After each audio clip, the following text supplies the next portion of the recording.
নমস্কার বন্ধুরা, আপনারা সবাই জানেন যে শিক্ষক শিক্ষিকাদের ট্রান্সফারের জন্য উচ্চশিক্ষা পোর্টাল চালু হয়েছিল। তা বর্তমান দীর্ঘদিন বন্ধ রয়েছে। একটা নোটিফিকেশন জারি করা হয়েছিল যেখানে বলা হয়েছিল 30শে জুন 2024 পর্যন্ত এই পোর্টাল বন্ধ থাকবে। সবচেয়ে বড় প্রশ্ন যে 1 জুলাই এই পোর্টাল খুলবে কিনা। আরো বহু প্রশ্ন রয়েছে শিক্ষক এবং শিক্ষাকর্মীদের। এ নিয়ে আমরা যোগাযোগ করতে পেরেছি বিটিইএ সাধারণ সম্পাদক স্বপন মণ্ডল স্যারের সঙ্গে। ওনার কাছে বিস্তারিত জেনে নেওয়ার চেষ্টা করব। নমস্কার স্যার। নমস্কার। মৃণাল শিকার ইউটিউব চ্যানেলে আপনাকে স্বাগত। ধন্যবাদ আপনাকে এবং আপনাদের দর্শক বা শ্রোতা যারা আছেন তাদেরকেও আপনার চ্যানেলের মাধ্যমে আমাদের সংগঠনের পক্ষ থেকে শুভেচ্ছা জানাই, ধন্যবাদ জানাই। আচ্ছা, এখন শিক্ষকদের সবচেয়ে বড় জিজ্ঞাসা যে আপনি জানেন নিশ্চয়ই যে উচ্চশিক্ষা পোর্টাল সেটা আদৌ কি 1 জুলাই থেকে আবার পুনরায় শুরু হবে? হ্যাঁ, বিষয়টা হচ্ছে যে আপনি জানেন যে এটা মানে এই জিনিসটা নিয়ে অনেকদিন ধরে আমরা লড়াই করছি এবং সেই লড়াইটা কিন্তু এক্সক্লুসিভ লড়াই বলা যায়, তাই না? হ্যাঁ। যে বিভিন্ন সময় স্কুল সার্ভিস কমিশন, মধ্যশিক্ষা পর্ষদ এবং শিক্ষা দপ্তরের যারা দায়িত্বপ্রাপ্ত আধিকারিক প্রত্যেকের সঙ্গে আলাদা আলাদা বসে মিটিং করা, আলোচনা করা, এগুলো আমরা করেছি। আচ্ছা। কিন্তু মানে যা আভাস পাওয়া যাচ্ছে আর কি, যে হয়তো উচ্চশিক্ষা পোর্টালটা আগামী 31শে ডিসেম্বর পর্যন্ত বন্ধ থাকতে পারে। আচ্ছা। এবং সেই সংক্রান্ত অর্ডার আগামীকাল বা এই সপ্তাহেই বেরিয়ে যেতে পারে, মানে শনিবারের মধ্যে আর কি। আচ্ছা। আচ্ছা। অনেকে প্রশ্ন করছিলেন যে কালকেই তো লাস্ট ওয়ার্কিং ডে। এটা সত্যি, কিন্তু মানে এই সরকারের আমলে দেখা গেছে যে শনিবার ও রবিবারও অর্ডার বেরোয়, তাই না? সেটা আমরা এর আগেও দেখেছি।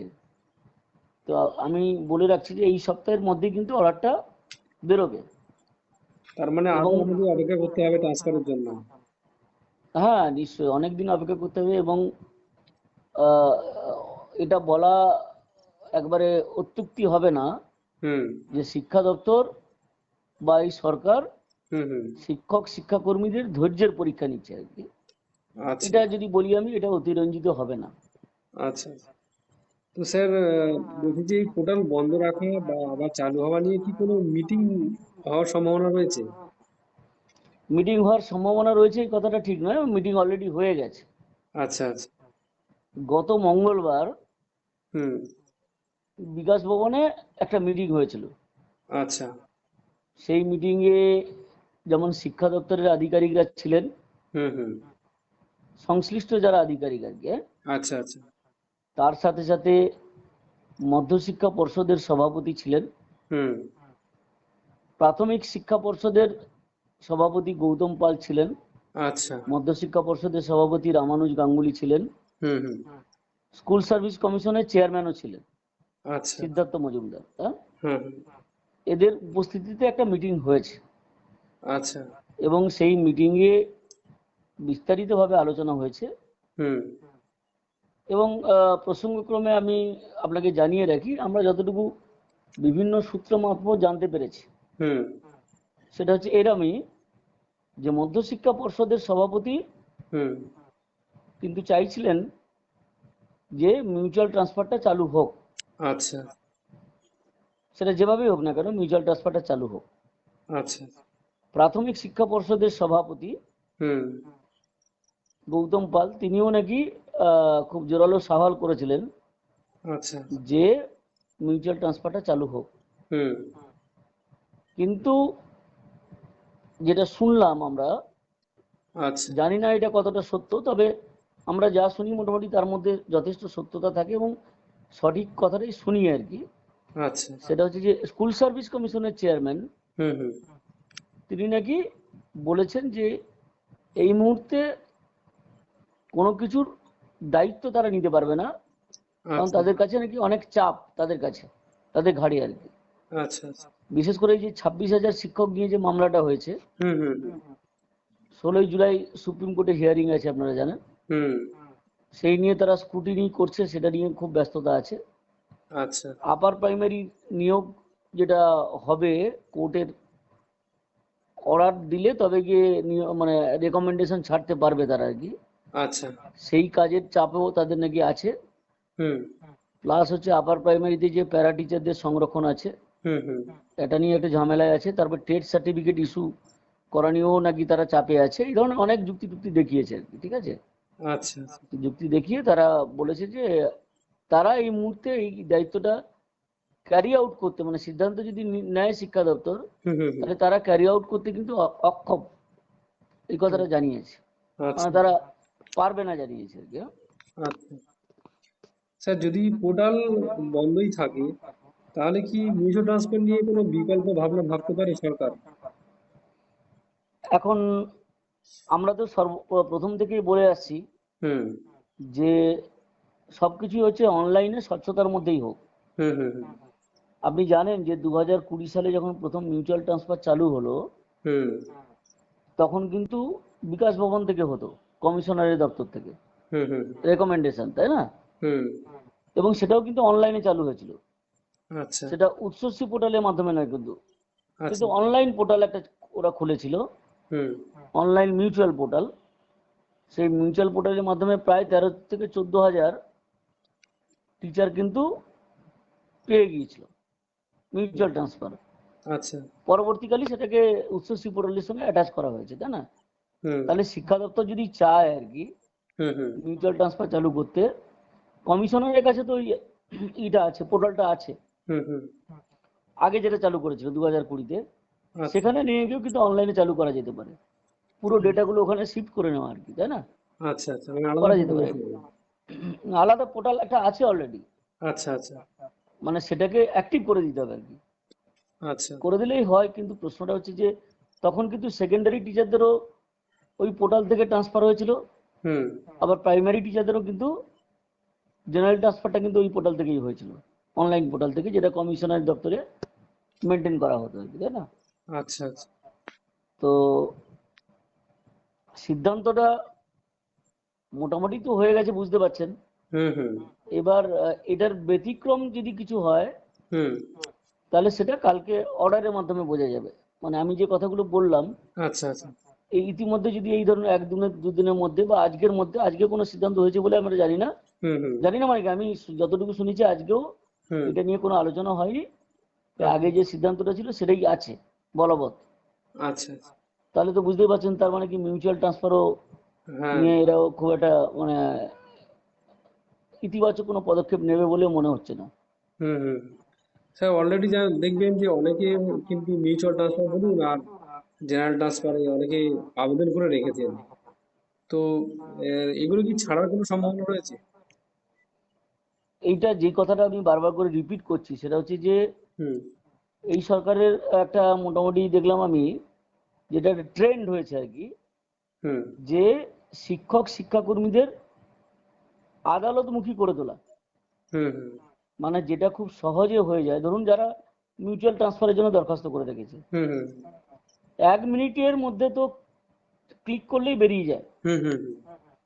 সেটাকে আটকে রেখে আদালতে শিক্ষক শিক্ষিকাদের কেস করতে বাধ্য করাচ্ছে, হ্যাঁ। হ্যাঁ। এবং প্রত্যেকটা কেসেই কিন্তু হেরে যাচ্ছে, হুম। জিততে পারছে না। কিন্তু মিউচুয়াল ট্রান্সফার নিয়ে হ্যাঁ, একটা বলুন। কেসও এখনো পর্যন্ত সরকার জিততে পারেনি। হুম। হুম। হুম। তাহলে এবারে এভাবে নিজেদের নাক কাটার কি দরকার আছে, আমি তো নিজেও বুঝতে পারছি না। একদম তাই, মিউচুয়াল মানে ট্রান্সফারটা শুরু দরকার। আমি এই প্রসঙ্গে একটা কথা বলি, হুম। যে ধরুন আধিকারিকরা এই সিদ্ধান্তটা নিচ্ছে হুম। হুম। যে আমরা চালু করবো না, অমুক করবো না, তমুক করবো না, এই কথাটা বলছে, তাই না? হুম। আমাদের রাজ্যে শিক্ষামন্ত্রী বলে একজন আছে তো, হুম। হুম। মানে তার ভূমিকাটা কি? একদম নেগেটিভ। আমি যে কথাটা বলছি এই কারণে, যে 2021 সালে যখন বিধানসভা নির্বাচন হয়ে গেল আর কি, হুম। সেই সময় এই যে আমাদের যতগুলো ফেসবুক গ্রুপ আছে আপনি দেখবেন, হুম। কিন্তু টিচাররা বন্যা বইয়ে দিয়েছিল এই কথা বলে, ভাইরাল করে দিয়েছিল, আমরা ব্রাত্য বসুকে শিক্ষামন্ত্রী চাই। মনে আছে আপনার? একদম। নিশ্চয়ই মনে পড়েছে যে টিচাররাই কিন্তু হুম। আগ হুম। বাড়িয়ে, বিশেষ করে আমি একটা কথা বলি, একটা ইজুমে বিশ্বাস করে, মানে সরকার বিরোধী কিন্তু তারা একটা নির্দিষ্ট ইজুমে বিশ্বাস করে, সেই ধরনের শিক্ষকরা যারা মনে করেছিল যে ব্রাত্য বসু এলে তাদের সুবিধা হবে আর কি। হ্যাঁ, কিন্তু সুবিধা তো অনেক দূরের ব্যাপার, কতটা অসুবিধার মধ্যে তাদেরকে ফেলে দিয়েছে বিড়ম্বনার মধ্যে এখন তারা বুঝতে পারছেন। তো সেই শিক্ষামন্ত্রীকে যারা শিক্ষকরা ভোটাভুটি, এক ধরনের বলা যায় যে ভোটাভুটি, সোশ্যাল মিডিয়াতে তার হয়ে ক্যাম্পেইন করে যাকে শিক্ষামন্ত্রী হিসেবে বসানো হলো আর কি, সেই শিক্ষামন্ত্রীর ভূমিকাটা কি, আমার এটাই প্রশ্ন একজন শিক্ষা আন্দোলনের কর্মী হিসেবে, শিক্ষা আন্দোলনের একজন নেতা হিসেবে। যে একজন শিক্ষামন্ত্রী যিনি আছেন, তিনি কোনো শিক্ষক সংগঠনের সঙ্গে আজ পর্যন্ত দেখা করেননি। নিশ্চয়ই শিক্ষক সংগঠনরা তাকে ভালো পরামর্শ দিতেন, খারাপ কিছু পরামর্শ দিতেন না, বা কিছু খারাপ কাজ করার জন্য তাকে তদবির করতেন না। তিনি নিজেকে দ্বার রুদ্ধ করে রেখেছেন। তার ফল যা হচ্ছে হচ্ছে, এই আধিকারিক বা আমলাতান্ত্রিকতাটা চেপে বসেছে, তাই না? আমলারা যা সিদ্ধান্ত নিচ্ছে সেটাকে উনি রাবার স্ট্যাম্প দিয়ে চলে আসছেন। এটা অত্যন্ত দুর্ভাগ্যের বিষয়। শিক্ষক সমাজ বোধহয় এটা চায়নি, বা এই শিক্ষামন্ত্রীর এই ভূমিকাটা কিন্তু শিক্ষক সমাজ চায়নি আর কি। আমরা যতটুকু শুনেছি আর কি, কিচ্ছু ভূমিকা নেই, টোটালটাই নেগেটিভ, কোনো আগ্রহ নেই এইসব ব্যাপারে। তাকে নাকি অনেকে, আমরা তো চিঠি দিয়েছি, আরো নাকি বিভিন্ন জায়গায় নাকি ইন্ডিভিজুয়ালি মুখ্যমন্ত্রীকে, শিক্ষামন্ত্রীকে নাকি বিভিন্ন লোকেরা মেল করেছে, চিঠি টিঠি দিয়েছে। তার রেজাল্ট কি? রেজাল্ট শূন্য। তার মানে কি এদের কোনো ভালো কাজ করার আগ্রহ নেই, এটা পরিষ্কার বোঝা যাচ্ছে। তো অনেকে আশা করেছিলেন সবাই, যারা বিশেষ করে শিক্ষক শিক্ষাকর্মীরা, যে অন্তত এবার পোর্টালটা চালু হবে। তো যদি আপনার কাছে যা তথ্য পাচ্ছি তার থেকে তো বোঝাই যাচ্ছে যে মনে হচ্ছে চালু হবে না। তার মানে আরো একটা দীর্ঘ সময় অপেক্ষা করতে হবে। যদি আমরা যে জেনারেল ট্রান্সফারের সমস্যা হয়, তাহলে মিউচুয়াল ট্রান্সফারটাকে জোরদার করে কিছু পরিবর্তন করে চালু করা উচিত। তো এই নিয়ে আপনারা কি কিছু করবেন, তদবির করবেন? আমরা শুনুন, আমরা গত সপ্তাহে একটা চিঠি দিয়েছিলাম শিক্ষামন্ত্রীকে। সাধারণত শিক্ষামন্ত্রীকে চিঠি দিলে উনি একদিন দুদিনের মধ্যে দেখে সেটাকে পাঠিয়ে দেয়। আচ্ছা। কিন্তু বিশেষ কারণে ওইখানে অত্যন্ত গুরুত্বপূর্ণ কয়েকটা প্রস্তাব ছিল আর কি। আচ্ছা। সেই প্রস্তাবগুলো থাকার জন্য চিঠিটা তিনি নিজের কাছে রেখে দিয়েছেন। আচ্ছা। তার মানে এটা বোঝা যাচ্ছে যে এই চিঠিটা অনেক ভালো ভালো প্রস্তাব ছিল বলে তিনি ক্যারি আউট করতে সেটা চাইছেন, বা ইচ্ছে থাকলেও থাকতে পারে আর কি। আচ্ছা। আচ্ছা। কিন্তু আমার প্রশ্ন হচ্ছে ইনস্ট্রাকশনটা দিচ্ছেন না কেন উনি? আচ্ছা। ইনস্ট্রাকশনটা কি? মানে আমরা তো বারবার করে বলছি যে মিউচুয়ালে তো কোনো ক্ষতি নেই, একাধিকবার মিউচুয়াল চালু করলে সেটা কোনো ক্ষতি নেই, কোনো ক্ষতি নেই, বরং শিক্ষা ব্যবস্থার উন্নতি হবে। একদম। শিক্ষক শিক্ষিকারা নিজের বাড়ির কাছাকাছি আসতে পারলে তারা অনেক মানসিক শান্তি নিয়ে পড়ানোর কাজটা করতে পারবেন, তাই না? হ্যাঁ, হ্যাঁ, এটা তো সরকার এই ব্যাপারটা তো কোনো মানে ধরাছোঁয়ার মধ্যেই রাখছে না দেখছি। যাই হোক, আগামীতে আপনার কাছ থেকে আরো তথ্য নেব। না, আর একটা প্রশ্ন এই জায়গায় আমি বলি, একটা প্রসঙ্গক্রমে একটা কথা উল্লেখ করতে হয় আর কি। সেটা হচ্ছে জেনারেল ট্রান্সফারে অনেক পেন্ডিং বিষয় আছে না, সেই পেন্ডিং গুলোর ব্যাপারে অনেকে প্রশ্ন করেছিলেন নাকি। আচ্ছা। হ্যাঁ, এটা আমারও এবার যেহেতু অনলাইন পোর্টাল যদি আবার সাসপেন্ড করে 6 মাসের জন্য, তাহলে ওইগুলোকে সমাধান করার সম্ভাবনা খুব ক্ষীণ। যেহেতু ওই জন্য আমরা বলছি যে আমরা তো দাবি করেছিলাম যে যেগুলো পেন্ডিং সেগুলো আপনি সমাধান করে দিন, নতুন করে পোর্টাল আপনাকে খুলতে হবে না। আচ্ছা। আচ্ছা। সেটা অফলাইনে সমাধান করা যায়, কাউন্সেলিং করে সমাধান করা যায়। আচ্ছা। 2200 অ্যাপ্লিকেশন পড়ে আছে, তার মধ্যে বড়জোর আমাদের হিসেব অনুযায়ী 7 থেকে 800 জন ট্রান্সফার পেতে পারে। আচ্ছা। আচ্ছা। মানে দরখাস্ত করলেই তো ট্রান্সফার পাওয়া যায় না, এটা নিশ্চয়ই জানি আমরা, তাই না? আর বিশেষ করে প্রেফার ক্যাটাগরিতে যারা আছে, মেডিকেল গ্রাউন্ডে বলুন, তারপরে ফিজিক্যালি চ্যালেঞ্জ যারা আছেন, বা উইডো যারা আছেন, ডিভোর্সি যারা আছেন, তাহলে তাদেরটা তো মানবিক কারণে বিচার বিবেচনা করা দরকার ছিল। একদম। আমরা যেদিন মিটিংটা হয়ে গেছিল সেদিনও কিন্তু মিটিং হওয়ার পরেও আমরা বেশ কয়েকজন আধিকারিককে রিকোয়েস্ট করে এসেছি যে আপনারা এই জিনিসগুলো ভাবুন আপাতত। ট্রান্সফার পোর্টালটা বন্ধ রাখুন, তাতে কিছু যায় আসে না, কিন্তু অলরেডি যারা দরখাস্ত করে রেখেছে তাদের ব্যাপারটা মেটান এবং মিউচুয়ালটা চালু করার চেষ্টা করুন। হ্যাঁ, মিউচুয়ালটা সেটা খুবই দরকার। অত্যন্ত দরকারি এটা হুম জিনিস আছে, এবং এতে হ্যারাসমেন্ট সবারই কম হুম হুম অনলাইনে যদি করে আর কি, তাই না? হুম। দেখা যাক কালকে যদি অর্ডারটা বেরোয় আচ্ছা। তখনই বোঝা যাবে যে ফাইনালি কি সিদ্ধান্তটা নিল। তবে এদিকে ওদিকে হওয়ার সম্ভাবনা খুবই কম আছে, হুম হুম কারণ আমি বারবার করে যেটা বলছি যে শিক্ষামন্ত্রীর ভূমিকা অত্যন্ত গৌণ।